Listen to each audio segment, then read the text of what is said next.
Should parents of primary school children in England send them to school tomorrow morning? Yes, absolutely, they should in the areas where schools are open. And what we're doing clearly is grappling with a new variant of the virus, which is surging particularly in London and the southeast, and that's why we've had to take exceptional measures for some parts to close primary schools, keep primary schools closed temporarily. Not something anybody wants to do.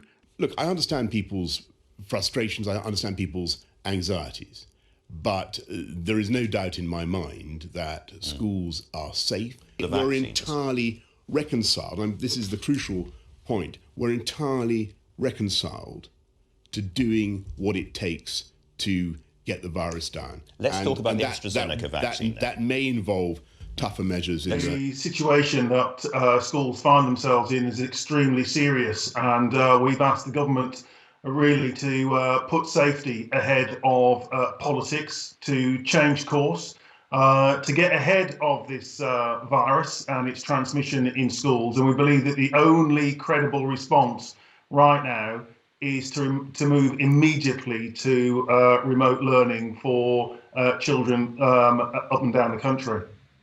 Well, look, we've put the Secretary of State, Gavin Williamson, on notice very clearly again today about his his statutory obligations to ensure safety in our schools. We've also written to employers to remind them of their statutory obligations and the liabilities that they would face if they get it wrong in terms of safe working practices.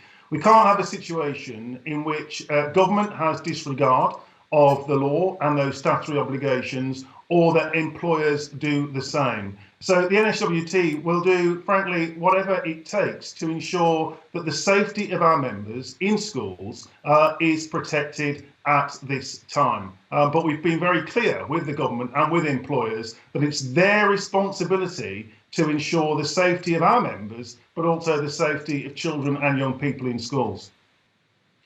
Yeah, I mean, we can absolutely understand the concerns that parents, the length and breadth of the country, will be expressing about returning their children back to schools. Let's be in no doubt, the NSWT wants to see children in schools. We want to see children back in schools where it is safe and where their education is not being disrupted. But, all teachers, education staff and pupils deserve protection in the face of what is a highly deadly and highly contagious virus. The government has got a responsibility to get ahead of the game on these matters, not making a bad situation worse, if you will, but actually recognising that it needs to take radical preventative action to ensure the safety of staff and pupils working in schools.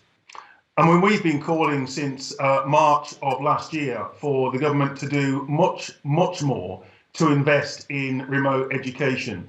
But I think it's also got to be clear that the system has come on in leaps and bounds since the first national restrictions in March, April of 2020. An infrastructure has been developed, school by school, but also a national infrastructure has been developed to support remote education.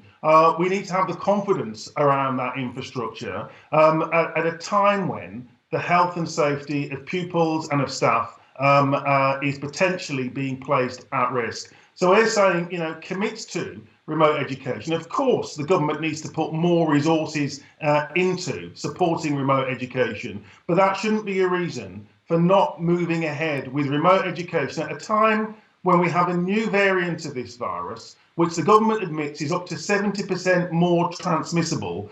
We need to see preventative measures being taken